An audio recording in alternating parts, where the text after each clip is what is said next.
शिवराज राक्षे यांच्यावर देखील कारवाई जी आहे ती करण्यात आली आहे। आणि नेमकी ही सगळी घटना जी आहेत या संदर्भात बोलण्यासाठी आपल्यासोबत स्वतः डबल केसरी शिवराज राक्षे आपल्यासोबत आहेत, त्यांच्याशी बातचीत करणार आहोत। काल जो सगळा प्रकार घडला आणि त्यानंतर आपल्यावर 3 वर्ष जे आहेत निलंबनाची कारवाई करण्यात आली, काय तुमची पहिली प्रतिक्रिया? हे जर पाहिलं तर चुकीचीच गोष्ट झालेली आहे। सर्व जनतेने पण पाहिलेली आहे। तिथं ज्या टायमिंगला कुस्ती झाली त्या टायमिंगला आम्ही तिथं अपील केली होती की ज्युरीकडे अपील केली होती की तुम्ही व्हिडिओ चेक करा आणि व्हिडिओ चेक करून मग कुस्तीचा तुम्ही निर्णय घ्या। तुम्ही तसा आधी निर्णय घेऊ शकत नाही। थर्ड अंपायर तसा निर्णय घ्यायचा म्हणजे अधिकार नाही। आम्ही तिथे अध्यक्ष उपाध्यक्ष आता जे संयोजक आहे त्यांच्याकडे आम्ही व्हिडिओची मागणी केली की तुम्ही व्हिडिओ दाखवा आणि त्यानुसार तुम्ही निर्णय घ्या। जर दोन्ही खांदे टेकले असतील, बाबा कुस्ती जर झाली असेल तर आम्ही हार मानायला तयार आहेत। काय कुस्ती हारजीत होत असते त्याबद्दल काही शंका नाही।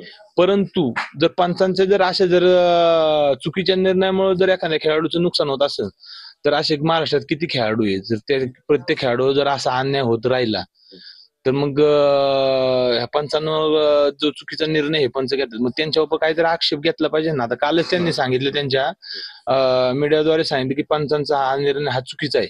मग तुम्ही त्यावेळेसच का नाही तिथं तुम्ही व्हिडिओ दाखवून तो निर्णय चुकीचा आहे की बरोबर आहे हे का नाही तिथे तुम्ही सांगितलं? तुम्ही रिव्ह्यू दाखवा यासाठी तिथे गेले होते, त्यानंतर सगळी जी परिस्थिती झाली म्हणजे त्यावेळेस नेमकं काय घडलं? मी वारंवार त्यांना एकच विनंती करत होतो की तुम्ही रिमोट दाखवा आणि रिमोट मध्ये व्हिडिओ पाहून तुम्ही कुस्तीचा निर्णय घ्या आणि जो रिमोट पाहून जो कुस्तीचा निर्णय तुम्हाला मान्य आहे।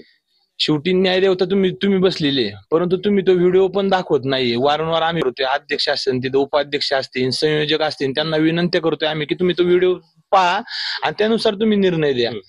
पण त्यांनी काय तिथं मान्य नाही केलं। तिथं मला शिवीगाळ केली, नंतर मला हे टोकाचं पाऊल उचलावं लागलं। म्हणजे तिथं शिवीगाळ तुम्हाला झाली, त्याच्यानंतर तुम्ही त्यांना लाथ मारण्याचा प्रकार घडला? हो, शिवीगाळ तिथे झाल्यामुळे मग मला हे टोकाचं पाऊल उचलायला लागलं तिथं।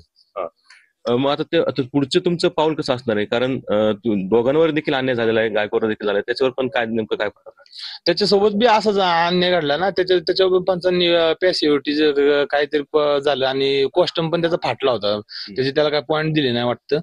आणि मग त्यानुसार त्याच्यावर पण अन्याय पंचांनी केल्यामुळे तो बी पंचांवर अग्रेसिव्ह झाला। आता जर एखाद्या पैलवानावर अन्याय होत असेल तर पैलवान गप्प बसणार नाही ना।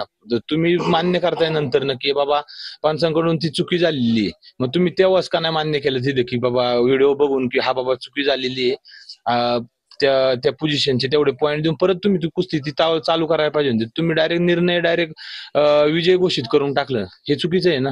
म्हणजे पंचांची देखील चूक झाली आणि त्यांच्यावर देखील कारवाईची मागणी तुम्ही करताय?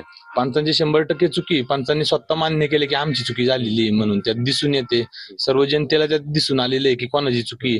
मग तुम्ही पैलवानांवर जर कारवाईचा तुम्ही हे आक्षेप घेतलाय तर मग त्या पंचांवर पण तसाच आक्षेप घेतला पाहिजे ना। इथून पुढे पंचांच्या पण ध्यानात येईल की बाबा एखाद्या आपण चूक करतोय तर एखाद्या खेळाडूचं नुकसान होते, त्यानुसार पंच पण पुढल्या वेळेस डिसिजन घेताना 100 वेळा विचार करतील बाबा। मग तुमची तर पुढची काय असणार, म्हणजे तुमची मागणी काय आणि पुढचं तुम्ही कशी कारवाई काय तुमचं? कारवाई आता ही कोर्टामध्ये आम्ही जाऊन हे सगळं सविस्तर विषय मांडणार आहे आणि कोर्ट जो काय निर्णय देतील ते आम्हाला मान्य असणार आहे। तर निश्चितच आपण बघितलं की शिवराज राक्षेला जो निर्णय दिलेला आहे तर त्या संदर्भात ते कोर्टात जाणार आहे आणि कोर्टात जो निर्णय होईल तो आम्हाला मान्य असल्याचं देखील त्यांनी म्हटलेलं आहे। त्यानुसार बनकर पुन्हा जायकर TV9 मराठी, अहिल्यानगर। तर शिवराज राक्षे आता पराभवानंतर कोर्टात जाण्याच्या तयारीत आहे। पंचानं स्वतः आपली चूक मान्य केली असं शिवराज राक्षे यांनी म्हटलेलं आहे। विनंती करूनही कुस्तीचा व्हिडिओ बघितला गेला नाही, रिव्ह्यू केला गेला नाही असा आक्षेप कालच शिवराज राक्षे आणि समर्थकांकडून त्यांच्या कोच यांच्याकडून घेण्यात आलेला होता। नेमकं काल काय घडलेलं होतं तीही दृश्य आपण या ठिकाणी पाहताय। शिवराज राक्षेनं पंचांची कॉलर खेचली, त्यांना लाथ मारली। निकाल जो आहे तो आपल्याला मान्य नाही, निकाल चुकीच्या पद्धतीने दिला गेला असा आक्षेप जो आहे तो कालच घेण्यात आलेला होता।